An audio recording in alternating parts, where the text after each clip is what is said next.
Hi, I'm Dan McFadyen, co-founder and managing director at Edalex, and it's my great pleasure to be joined today by Bill Hughes. Bill is the president and CEO of Education Design Lab, a nonprofit based in Washington, D.C. The lab engages learning institutions, employers, and regions using design thinking to unlock economic opportunity via skills-based pathways into and through quality jobs and careers. Before joining the lab, he was the founder and CEO of JobReady, which was acquired by LearningMate. Previously, he was Chief Strategy Officer at Learning Objects, which was acquired by Cengage, and led business development at Pearson. He co-founded Intellis Learning, acquired by Macmillan, and oversaw the transformation of Pearson's learning products into its flagship MyLab platform. Over the past 25 years, he has held leadership positions at Sapient, Mercer, and the Cambridge Innovation Center. In addition, he was a member of the board of trustees of Kaplan University that became Purdue University Global. Hughes currently serves as a board member of Berkshire Bank and Education Development Center. Bill, thank you so much for joining me today. It's a great pleasure. Dan, it's great. Thank you so much, too. I really appreciate it. Yeah. And we first connected back in a previous life for both of us at Pearson. But I don't want to talk about ancient history today. I'd love to really dive into the amazing work you're doing and Education Design Lab is doing. And my personal contact and first connection with the lab was in meeting Don Fraser, who's now UDL's Senior Vice President of Design and Innovation, at a conference. And you're in the process of rolling out your 21st century micro-credentials. And that was 5 or 6 years ago, and maybe longer. And I think suffice to say, the lab today is a very different organization, and we've really gone from strength to strength since then. So can you tell us more about the lab and what its mission is? Yeah, great. Thanks, Dan. And Don is I think he's the longest tenured person on staff right now. And has been responsible for so many innovations that we've done and sort of how they've evolved. Starting with way back in 2014, there was a design session, kind of applying design thinking at the White House, and an interesting session, sort of, asking this design question: how might government best accelerate scalable pathways into high quality and low cost workforce ready credentials? And that led to a whole host of these design sessions Don was involved in, as well as our founder, Kathleen Dulowski, who's now our board chair. And it's been applying this kind of, design thinking approach through the years. There, in 2015, they started bringing together higher ed leaders and looking at how do you apply design thinking approaches to really wicked problems in higher ed. In 2016, there was a 10-person college design sprint. I think it was funded by Lumina, looking at the traditional models for higher ed. And that was a harbinger of something that was to come that's really our flagship now, which is the Community College Growth Engine. We kept going, through the years, engaged leaders at UNCF around their schools, and then kind of taken a slight shift really in towards the learner with this parent learners. It was called Single Moms at the time, design challenge.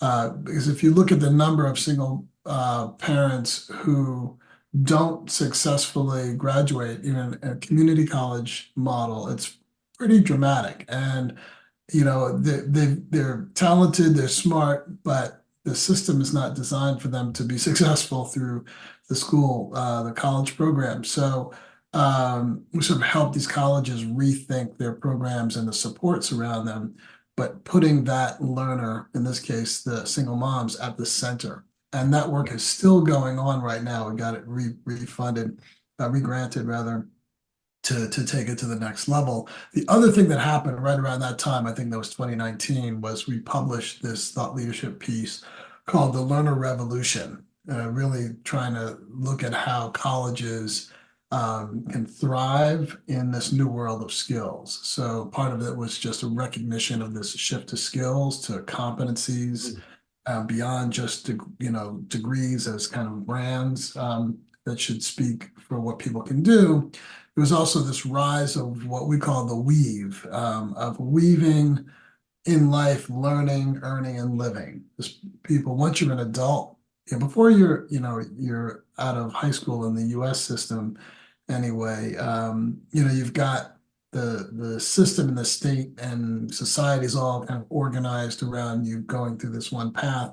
And the assumption is you're gonna, in modern US, is to get out of high school, go to college. And that's the normal path. Only 20% of people, fewer than that, actually, in some indications, actually go from high school right through and graduate from college. And the other 80%. Just to interrupt there, Bill. So you said Yeah. fewer than 20% follow that Yeah, yeah. traditional model? There's Wow. yeah. The numbers slosh around at times, but there was one study I had seen that was 18% a few years ago, which is crazy, right? Right. And And that was there's not such even that just expectation. Sorry, there's such that expectation that that is the traditional route. And that's the everyone does it. model, right? Exactly. And if you talk to anybody on the street, I go to conferences all the time. Everyone's thinking about what they want aspirationally for their kids, which is you go to high school, you go to college, get a good job. Your aspiration isn't, well, discover who and what you are for 10 years, because by then the mindset, and again, this might be an American mindset. I've not grown up in another country, but is that somehow you're going to be behind. So that's, maybe then 80% of our talent force is behind. And according to those metrics. So it sort of begs the question of, first of all, why is this happening? So what are the barriers? So we look into those types of things and, what can be done about it. And one of the pieces is that, when you look at the traditional college degree, it's not broken, it's just incomplete. Like it was not designed for 100% of the population to be trained in post-secondary. It was designed for maybe 5 or 10%. And the fact that we got to 20%, maybe people think are a success. And then even, if you have adult learners who somehow fall out of the system but make their way back, there's another 15%. So ultimately, 35% people do get a college degree, bachelor's degree, at least in the US, but 65% still don't.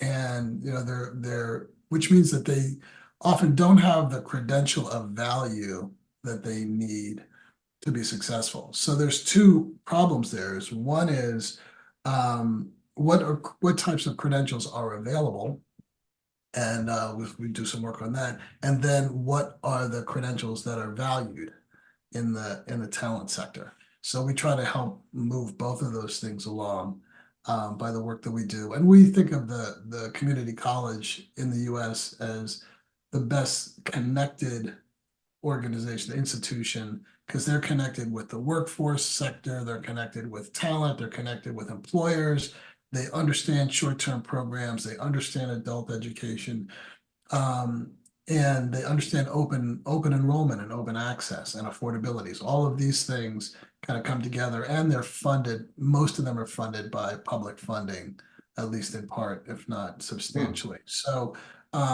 So they've got great positionality, but they're not equipped to transform themselves. And what organizations really are designed to do that, but especially not them. They're barely able to often deliver on the promises that they have to the public. And so the idea of transforming themselves is kind of crazy. So that's where we've kind of come in and continue to do these design challenges funded by philanthropy and increasingly funded by other sources as well to help these kind of transformations. That's fantastic, Bill. And so important that you are tackling the challenges and the opportunities from a number of different fronts.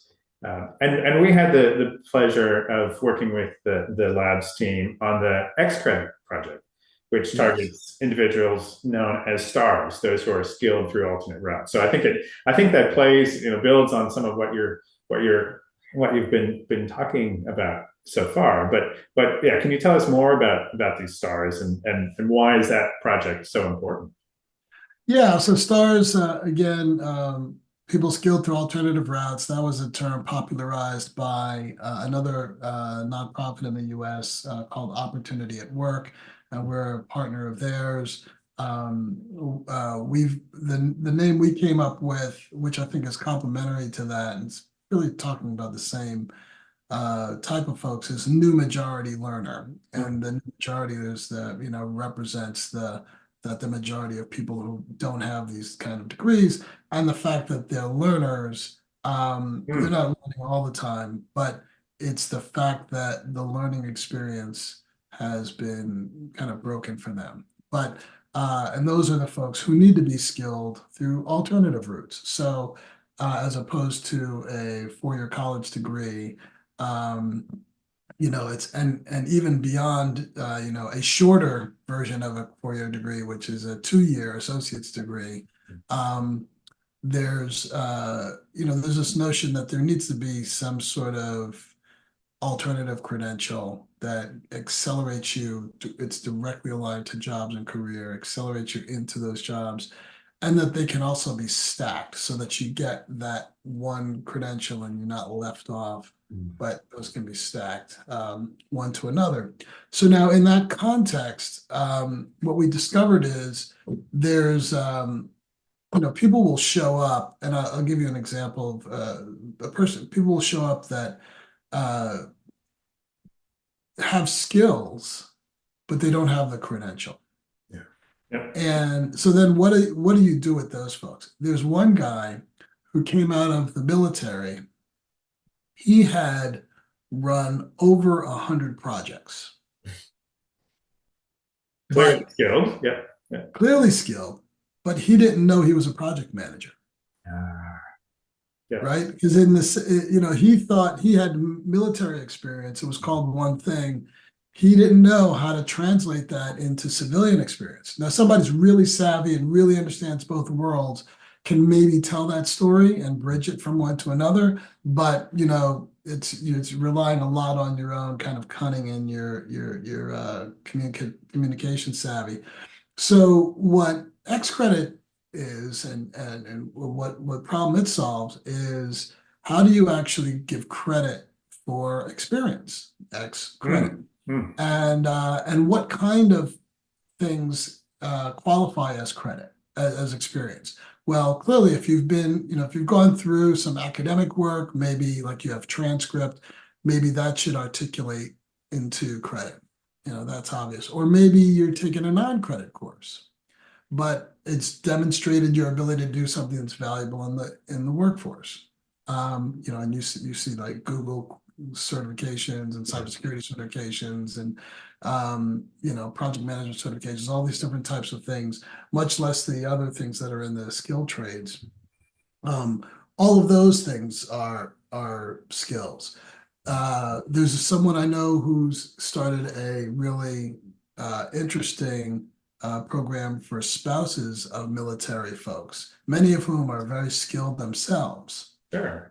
and has created essentially a part-time worker program for these folks who are off on bases around the world, and they don't get opportunities to work, or nor do they get credit for the work that they do. So this program actually creates both the opportunity to work and a credential that sort of says, this attests to what you can do. So, what the other thing that XCredit does is it actually allows for those things to be all integrated. If you're in the military and you have military service, how does that automatically translate into some sort of credit and recognition of skills attained? So, and all of those things then need to feed into like a skills wallet, which is kind of a new concept. And you guys are familiar with that, Mm, right. Alex.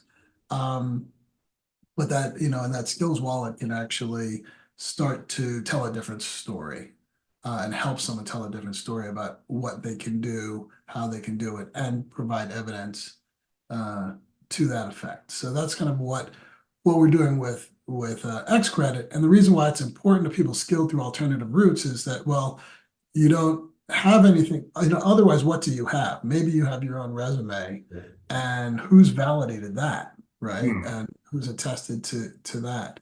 So there's an opportunity for much more powerful instrument for validation of skills through something like an XCredit model. Yeah, that's brilliant. And again, building on the stat that you shared of under 20% are following that traditional route. And I love the expression new majority learner. So that is something that I think resonates at all levels. I love sharing an example that one of a high school that we work with here in Australia shared that one of her high school students said that she didn't have any skills. She just worked at McDonald's. And when you think about it, like, what? That's incredible, right? So you have teamwork, you have conflict resolution, you have collaboration, you have task focus. There's so many of these skills. And I think, through the 21st century skills that the lab developed now quite a few years back, is really focusing on those durable skills that are so important for all of us, and ultimately being able to recognize both the potentially domain specific or technical skills, as well as these durable skills that will support someone. And I love that example that you shared of someone coming out of the military and not being able to, not having the language or evidence to back up those skills that they do have. So yeah, and I think to that, just to finish that point off, you mentioned durable skills, and we've built actually a whole competency framework that gives names to these durable skills. So teamwork, critical thinking, collaboration, and so forth, that they were designed by, with, and for employers, as to the things that they understand that are the complementary skills to those technical skills that folks are learning. And the other thing is, how do you then measure those things? So it's one that you can name them, and those are really important. You can give attestation that I see evidence of something, but then is there a way also to evidence them, through some sort of like mastery challenges and simulations and so forth. So, and I think we actually got some funding to do that through the gracious support of Walmart Foundation. Actually build out several dozen of these mastery challenges that are all scenario based, and therefore they do a better authentic job of assessing what someone's skills and abilities are, and what they're what they can show. And I think this is only going to increase with the advent of generative AI, and be able to create at scale very tailored types of assessments and challenges and situations for people to respond to, and even respond to and have their feedback captured in an automated way. Like, you might in another world, Europe, I mean, not that you would ever be able to be replaced by another person, much less a bot. But I can imagine, you feeding your script of things that this is what I care about for Bill. Can you bot interview Bill right now? Right? If we had something like Otter turned on, it would be capturing everything I said, summarizing it, being able to look for trends that you care about, and then feeding back to you the same type of feedback that you get if you talk to somebody in your company who's an interviewer. And you don't have the problem of, okay, this person just got off the phone with their partner and they're upset when they're talking to you, or they forgot to go to the bathroom and they can't focus on what you're saying, or they're bleary-eyed and they have a meeting coming up, and so so I think there's even an opportunity for more greater and richer types of kind of non-academic really, Yeah. feedback about what people can do. And that's really what we care about. We don't care that they sat through a course. We care about what they could do. If sitting through a course helps you build strength and muscle and skill and patience and experience in doing that, that's great. But that's certainly not the only way. And sometimes it's not the best way. Yeah, no, well said, well said. And building on a number of themes that you've shared already, Bill. I was just reminded that that we've been pleased to be a member of your skills validation network that is bringing together a number of players in the space and really looking and trying to tackle that wicked challenges around how do you recognize skills in a meaningful way and share that. And one of the mechanisms, as a design lab, and it was great the number of design thinking examples that you gave in terms of the lab's history. So I know the lab gets involved in a number of different initiatives around standards for the exchange of information and in terms of promoting skills visibility. And one of the many admirable things about the lab is that you are often leading the way and pushing and challenging assumptions and models. So are there particular standards that you try to weave in, or and do you feel those standards are helping? So you're in terms of talking about specifics, because I'm someone who loves standards and appreciates them, and I've used them in other contexts. And I want to be respectful of the work that's being done in standards, but I think they're emergent in this space, and to the degree that they're more than that, I wouldn't do justice to like which one or ones or follow this one or that one, because I know when I was doing that in other spaces, it mattered a lot what the name of it was. Yeah. But I will say that the work of around digital wallets is a big deal. I think for a few different reasons. One is if we're gathering all these skills, there needs to be a place for them. And there needs to be some sort of portability for the user and ability to essentially express those in ways that are meaningful to them. In the same way, you might tailor a resume, or you tailor a cover letter to tell a story about yourself. Well, how do you actually, with a different kind of artifact, not only have all that stuff validated in a one place, but also tell a story about yourself? Another thing is, in the US, there's a lot of aversion to kind of a national identity, record. Right. It's kind of weird. I think there's some, I won't go into like why I think these things exist, but they do. And it's made it hard to have kind of a national record of like who you are and what you can do.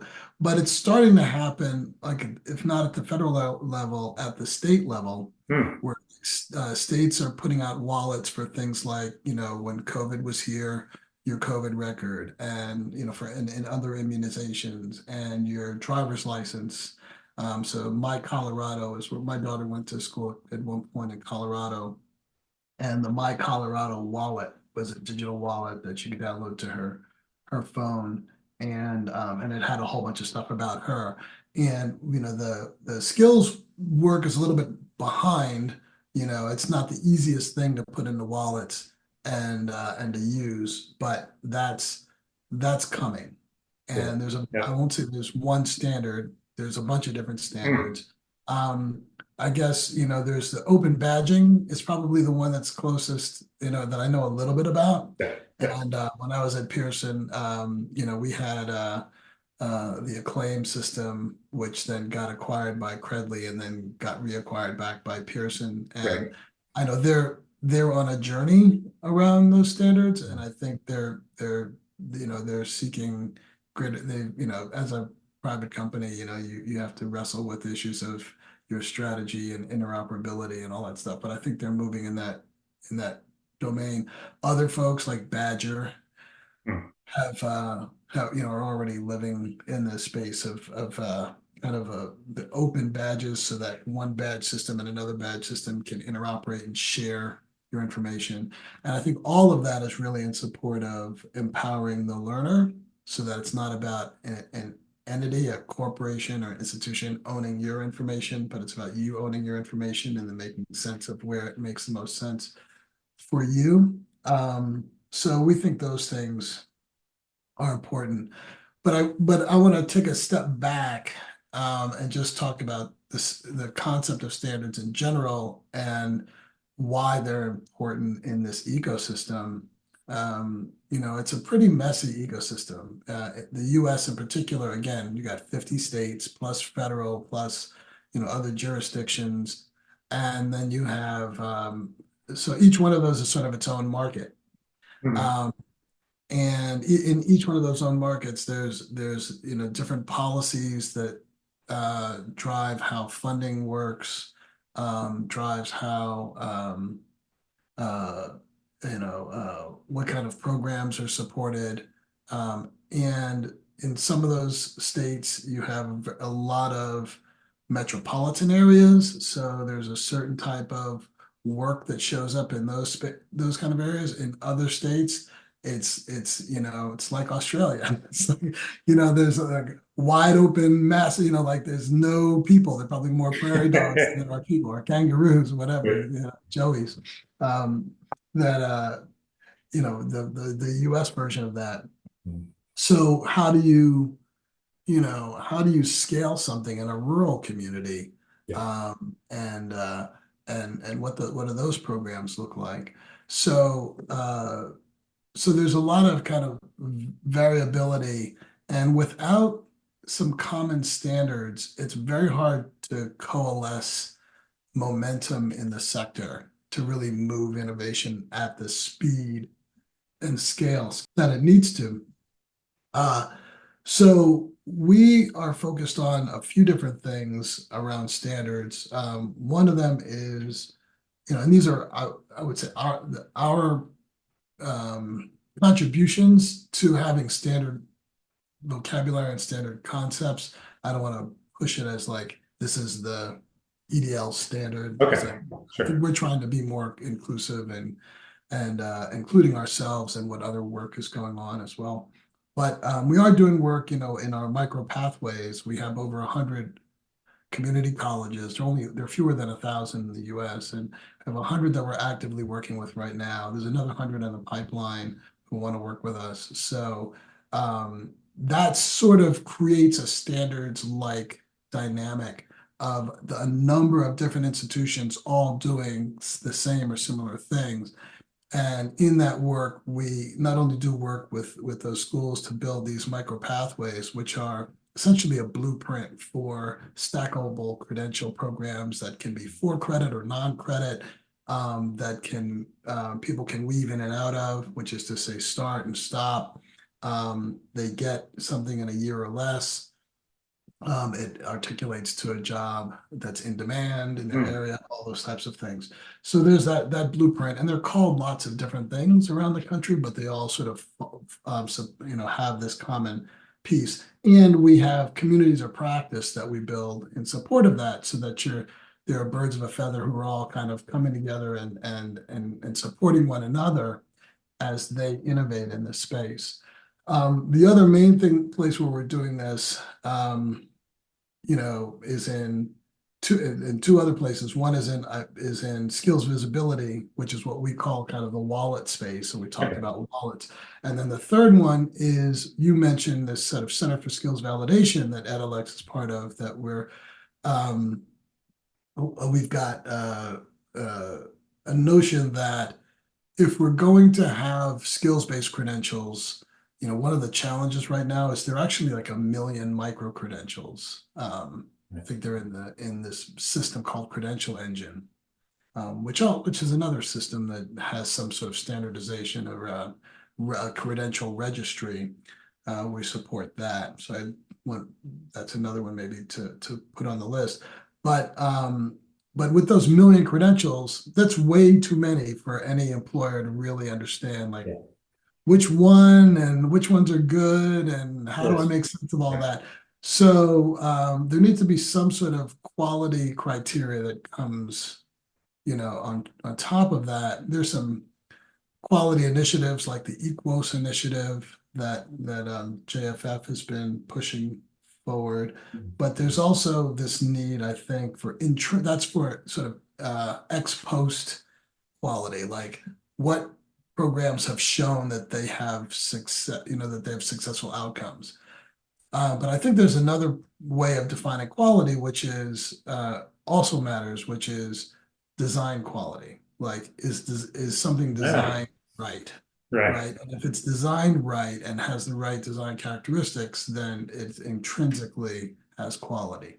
And I think that's an important thing to do for people who are designing new things because the feedback loop is too late if you wait to see outcomes to know whether you did it right.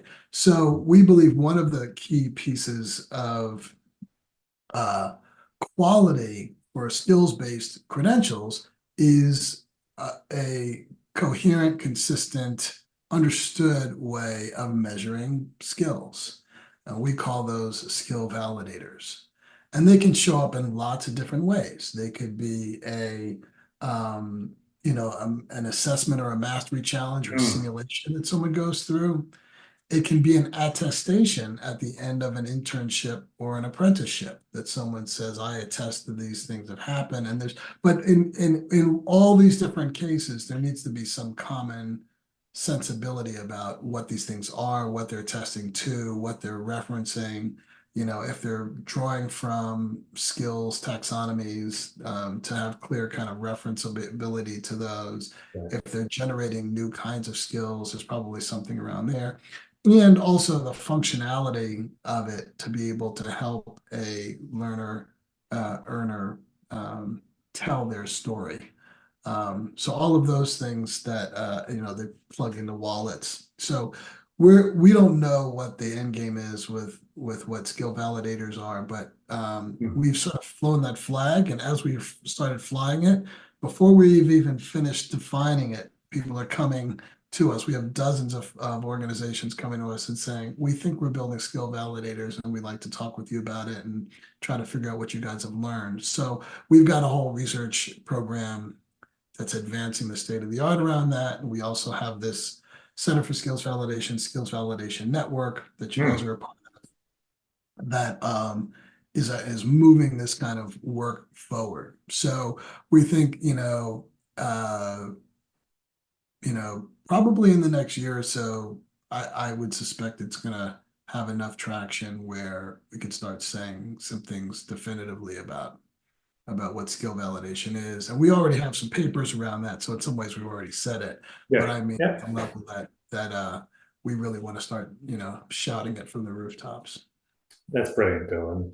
Yeah. And one of the things that we love talking about is the concept of giving learner earners a voice for their skills. And we commissioned some market research a few years back that identified that of more than 1,000 American college graduates, only a third felt comfortable voicing their own skills during the first job search. So but it's not just at that learner earner perspective, but also from an institutional perspective, as the work you've just described is so important to ensure that the educational institutions and other organizations are thinking about it with the end in mind, and what skills, what capabilities, what competencies are they helping develop in those learners. Um, Shifting gears a little bit, I'd love to talk about the grant that you received from Mackenzie Scott and her Yield Giving Foundation, and which is just amazing. And I understand typically it's not something you apply for, but they look at they do background research on not for profits that are doing amazing work, and then suddenly you receive this grant. So congratulations on it. That's amazing. So what does that mean for the lab, and what do you do with something like that? Yeah, that's a really good question. So we first of all, we're so grateful to McKinsey Scott and the Yield Giving Foundation that has we announced it publicly, so I'll say we received $6 million of Wow. unrestricted funding, which was the largest unrestricted single grant that we've ever received. And it very quickly accelerated, So for me as CEO, we've got some financial goals, and one of our goals is over time, you build up your reserve Hmm. of unrestricted funds, which gives you some more cushion to do a few different things, which I'll mention. Uh, and so first of all, it accelerated that a lot.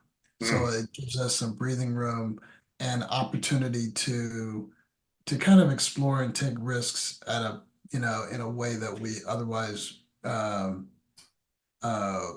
we might have like waited Yeah. uh, uh, longer to find external funding. And when I say wait, I mean work and beat the pavement and try to find external funding for something that we know is the right thing to do. Yeah. And I'll give you one example of that, which is with our growth engine work. That's part of our college transformation uh, uh, capability at the lab. So we've built over 300 micro pathways with now working with close to 100 colleges at this point. And uh, the first cohorts of colleges, I mean, everybody who's done this work has continued on with it, which has been great. Right. And some of them have said, this was so successful within our organization that we want to go deeper. We've been talking about, our strategic plan and what we want our strategic planning process to include. And they've come back and said, we want you guys in that process.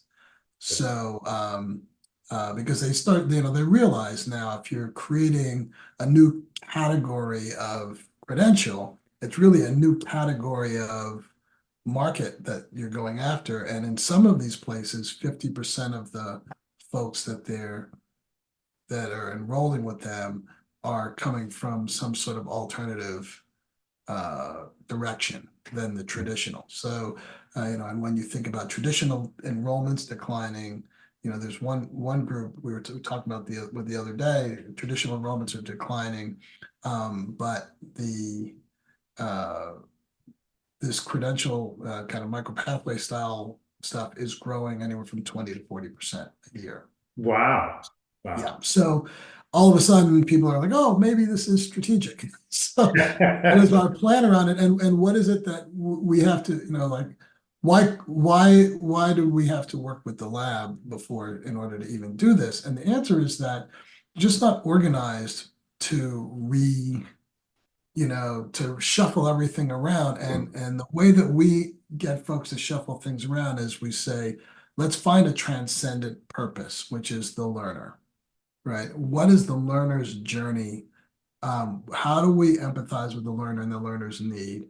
And then, and that's on one side of the equation. And then the other side of the equation is employers, because if employers are not engaged, then it doesn't really matter. So what do employers need in our region? Hmm. How do we work more effectively with them? And then it starts to suggest, well, how do you actually staff your organization differently so that you have better connectivity with learners, better connectivity with employers, and where faculty and program designers are working together with new sets of goals beyond the academic goals that really are helping learners.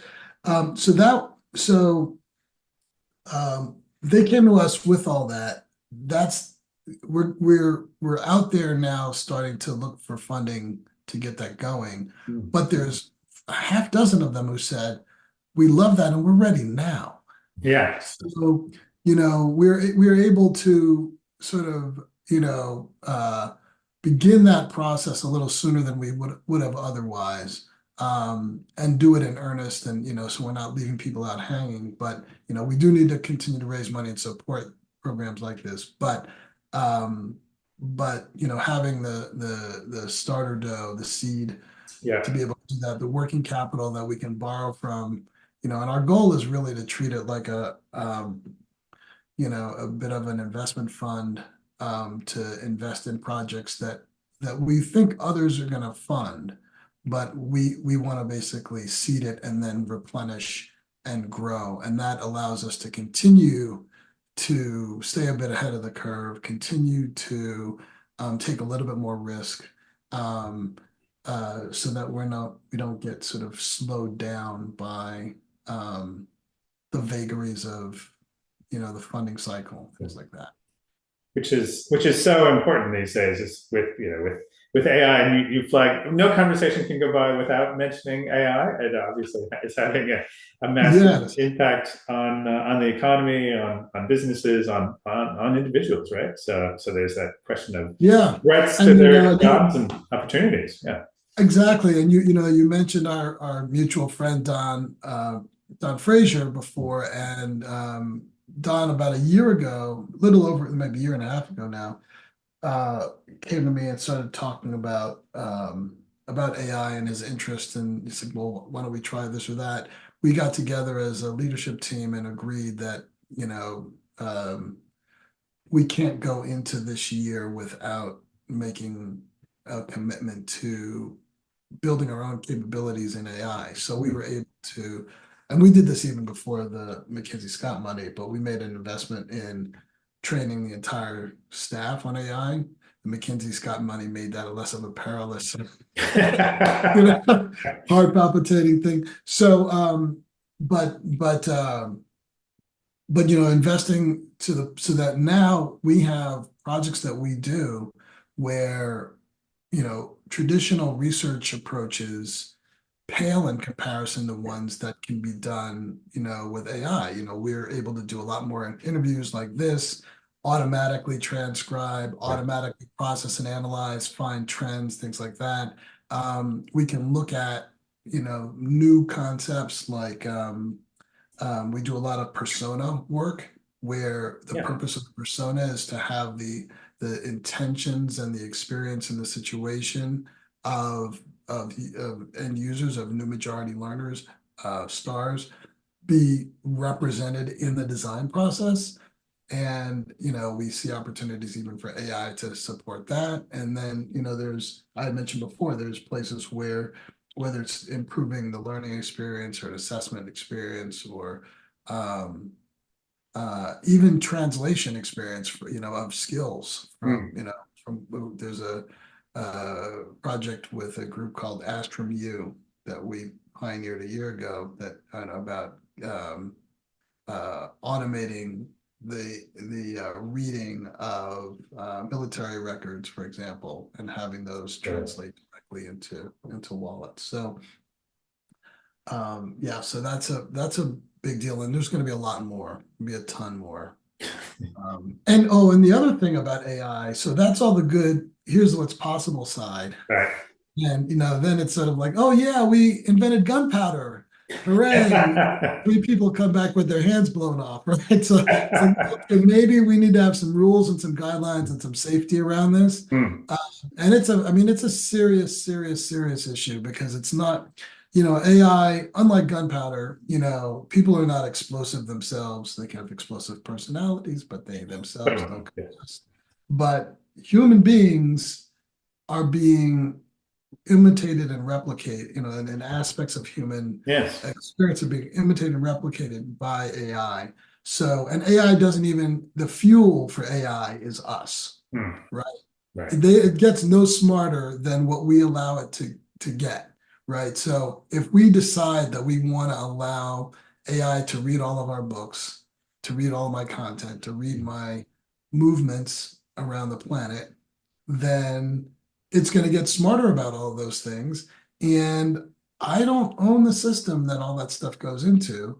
So someone does. Right. Right. Some entity does. So we've got to sort of figure out, uh, how all that stuff works, and what does it mean to be a human in this age of AI. And we actually, to that end, the other thing that Don did was he started a Humans of AI,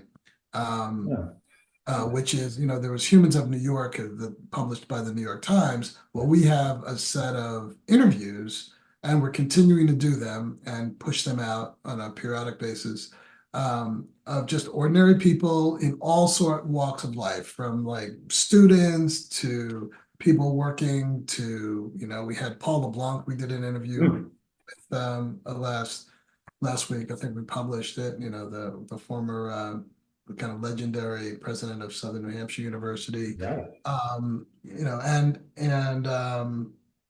and other innovators. And you'll see more. I met some folks this past weekend at a reunion event for my school, and they've sort of said they're interested.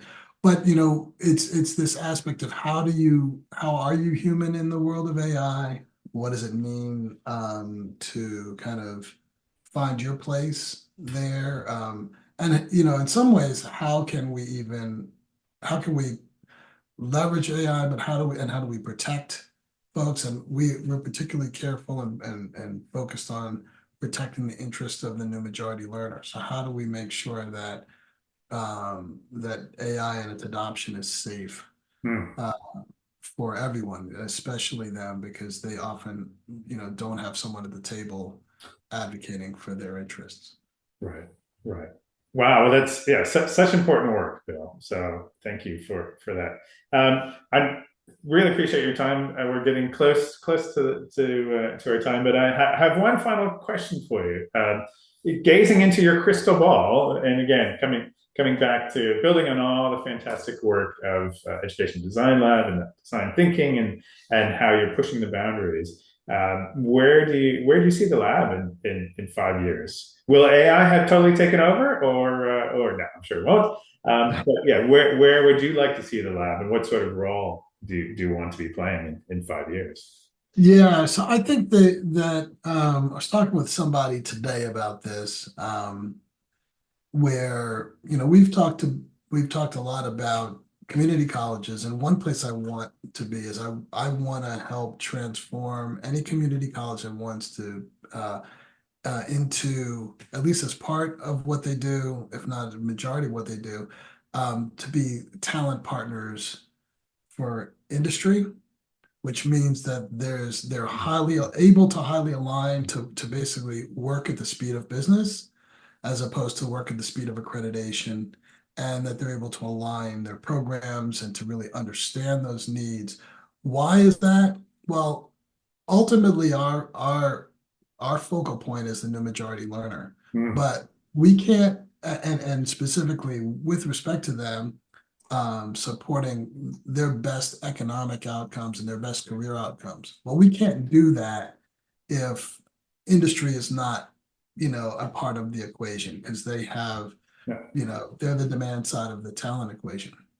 But in addition, and we think that having them be good talent partners is going to transform them. I think it'll make them a lot more compelling and relevant in our society. It's a big investment the society makes Yeah. in the U.S., especially. So um, we also can only really do that if we are good partners with talent. And that means understanding the new majority learner. So we're bringing that understanding more deeply, and we want to elevate that and make it more explicit in lots of different ways. And um, uh, ranging from something that smells like, I would say, next generation persona work that's powered by AI, Hmm. uh, to uh, clearer kind of learner, the key design requirements to making learning effective and things like AI effective and safe for those folks, and with something that they can lean into as kind of transformative innovation, as opposed to resisting and fighting because it's not working to support them. We want to make sure that that AI, as it evolves in this space, really does support their interest. And then the third, thing is, if we can help colleges if we can be better partners with them, if we can help colleges be better partners with industry, that also ought to enable colleges, frankly, to help industry be better partners with Hmm. talent. And when you think about we've talked about lifelong learning. That's the other thing I'll just leave with.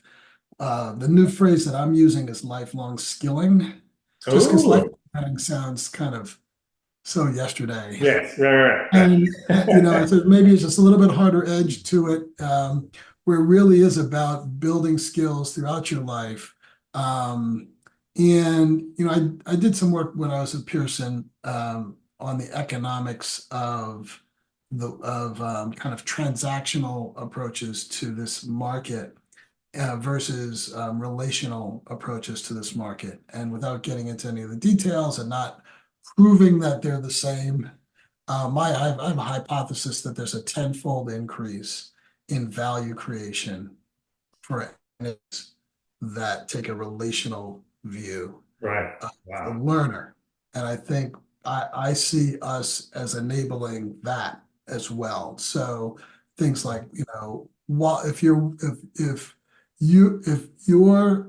community college or a network of community colleges that you might be a part of, for example, decides to really support the type of learner that you are and the type of person you are in the type of region or the type of industry you care about, then, being part of that network for, extended period of time, coming back and getting reskilled, not just getting your first credential, when you feel like you should get recognized for things there's a place you can go on the weekend and go through a gauntlet and prove, hey, I don't need to spend 9 months doing something. I've been spending all this time doing it, and I've done some stuff even on my own. So let me just show you what I can do.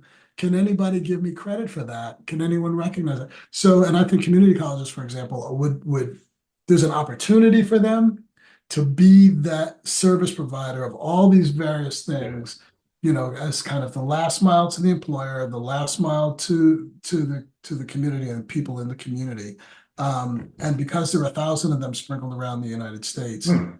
and they're funded, there's an opportunity to dramatically improve the efficiency and the velocity of innovation in this space. And I think the last part is that's going to be, supported by standards and collective understanding of how we're solving this problem. And part of that is going to end up triggering funding. And the Hmm. funding equation at the end of the day in the U.S. is probably the biggest challenge for education and innovation in general, and innovation in this space in particular. So a lot of good ideas, Right. but everyone has to stop thinking about like what's the good idea and figure out the pay for. Right. How do we make it And work? Right. how do we make that work? And so that it can be sustainable. So I think those things are gonna in 5 years from now, I'm hoping that we are in a very different place along each of those dimensions.